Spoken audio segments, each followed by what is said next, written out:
ওটা মাঠে নেমে না বলছে আমি তো চাষি বাড়িরই ছেলে, নতুন কিছু নয়। ভালোই শোনা যাচ্ছে।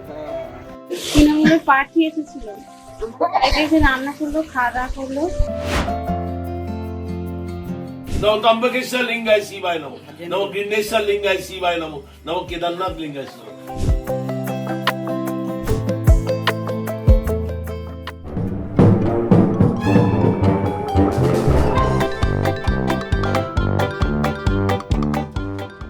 হেসেল থেকে মাঠ, ভোটের ময়দানে ঘরের ছেলে বনাম মাঠের লড়াকুর ইমেজ। কোথাও ডাল ভাতের জনসংযোগ, আবার কোথাও লাঙল কাঁধে প্রচার। ভোটের আগে মাটির কাছাকাছি থাকার বার্তা রাজনৈতিক শিবিরে। ভোটের আগে রাজনীতির ভাষা বদলায়।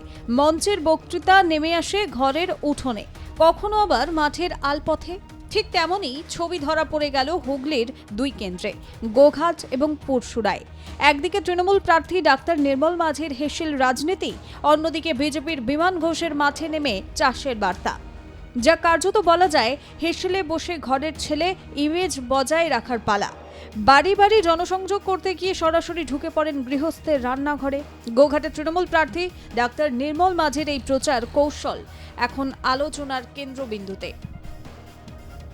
দক্ষিণপাড়া এলাকায় প্রচারের সময় এক সাধারণ ভোটারের বাড়িতে গিয়ে রান্নায় ব্যস্ত মহিলাদের সঙ্গে কথা বলতে বলতে হঠাৎই ভাত খাওয়ার আবদার করেন গোঘাটের তৃণমূল প্রার্থী ডাক্তার নির্মল মাঝি।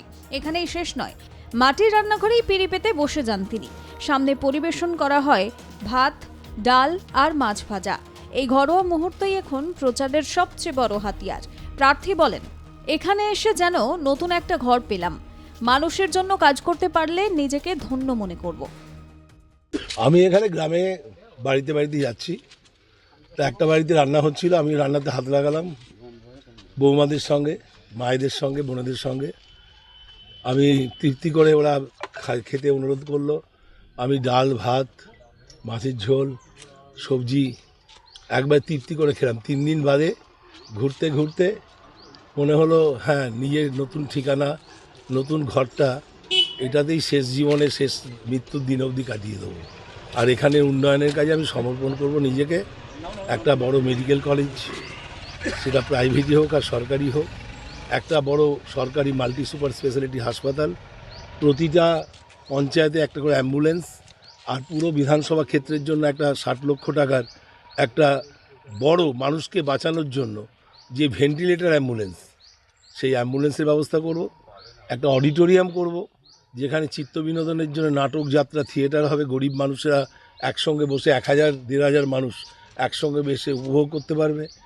সেখানে সাহিত্যিক, বুদ্ধিজীবী, কবিতা, গান, নৃত্য, গীত, ছন্দ সমস্ত কিছু হবে। আর রামকৃষ্ণের এই আশ্রমিক পরিবেশে, তার পূর্ণ জন্মস্থানে এসে আমি ধন্য হয়েছি। সেখানে আমার মনের শেষ ইচ্ছে পূরণ করব। একটা অনাথ আশ্রম, অরফানেজ, একটা বৃদ্ধাশ্রম, ওল্ড এজ হোম, একটা ডেস্টিটিউট উইমেন সেন্টার, নির্যাতিতা মহিলা আশ্রম, সত্যম শিবম সুন্দরম আনন্দ আশ্রম একটা করব।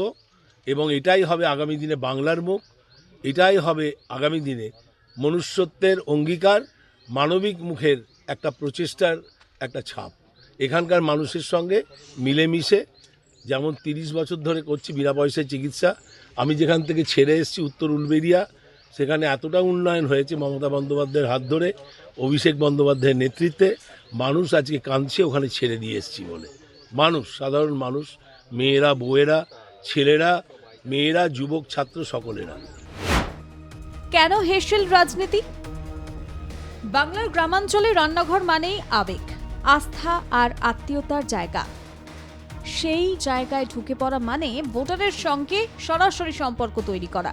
অন্যভাবে বলা যায় বহিরাগত ইমেজ ভাঙা, মহিলা ভোটারদের মন জয়।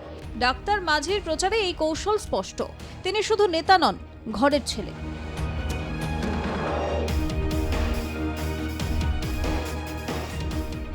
প্রার্থীকে নিজের হাতে খাওয়ানোর আনন্দ লুকোননি স্থানীয়রা।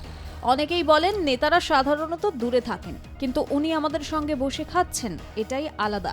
এই আবেগই কি ভোট বাক্সে প্রতিফলিত হবে? সেটাই এখন বড় প্রশ্ন। গোঘাটের পাশাপাশি পরশুরায় উঠে এলো অন্য ছবি। মাঠে লাঙল হাতে দেখা যায় বিজেপি বিধায়ককে। বিজেপি প্রার্থী তথা বর্তমান বিধায়ক বিমান ঘোষ প্রচারের মাঝেই নেমে পড়েন মাঠে। হাতে লাঙল তুলে নিয়ে চাষের কাজে অংশ নেন তিনি। এই দৃশ্যের মাধ্যমে বার্তা পরিষ্কার, কৃষকদের পাশে থাকার প্রতিশ্রুতি, মাটির মানুষের সঙ্গে সংযোগ বজায় রাখা, কর্মী ইমেজ তুলে ধরা। এই যে প্রচারের মাধ্যমে দেখা যাচ্ছে যে আপনি নাঙ্গল চষছেন মাঠে নেবে, কি বলবেন?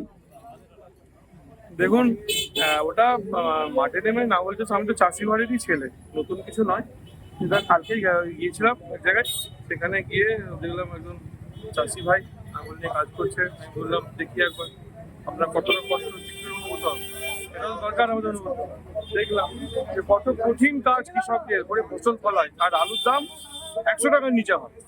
লজ্জা জানাই, ধিক্কার জানাই সরকারকে, প্রত্যেকটা কৃষক ক্ষিপ্ত আছে। 4 তারিখে যখন ফলাফল বেরোবে, কৃষকদের ম্যান্ডেট ওখানে বুঝতে হবে। প্রচারে কেমন সাড়া পাচ্ছেন? আপনারা তো ছিলেন, দেখলেন তো, চারদিক থেকে মানুষ পুষ্পবৃষ্টি শাক বাজাচ্ছে এবং পুরো গ্যাদারিং। আমাদের কর্মী তো 200 সবসময় থাকছে, আর সাধারণ মানুষের প্রচুর সারা। নিশ্চিতভাবে বিজেপিকে ক্ষমতা আনার জন্য মানুষ প্রস্তুত হয়ে আছে। ভোট যুদ্ধের কৌশল, কেন্দ্র গোঘাট, প্রার্থী ডাক্তার নির্মল মাঝি তৃণমূলের।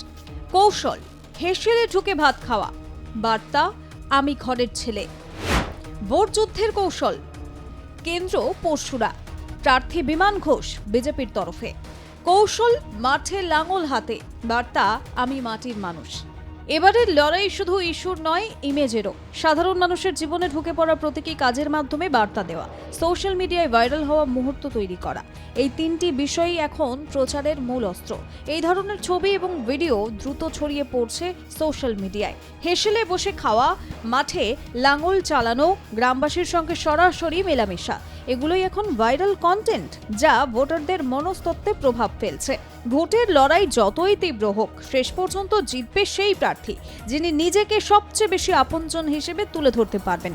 গোঘাটে হেসেলের উষ্ণতা, পরশুরায় মাটির গন্ধ, এই দুইয়ের মাঝেই তৈরি হচ্ছে বাংলার ভোট রাজনীতির নতুন ছবি। হুগলি থেকে অনুপ চট্টোপাধ্যায়ের রিপোর্ট, আর প্লাস নিউজ।